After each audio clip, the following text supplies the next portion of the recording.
Всем привет, точнее добрый вечер. Только что по дороге на дачу я опять увидел, здесь уже их больше, это не тот молоденький табун, я опять увидел табун лошадей.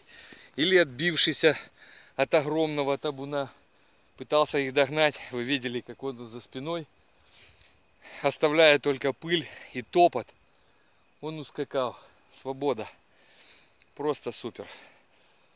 Вот, класс, посмотрите туда. Вон они стоят. Они меня видят. Но близко я к ним не могу подойти. Очень хочу, но не могу. Остановились. Отбежали метров 300 и остановились. Все. С вами был Серега. До встречи в эфире. Всем пока.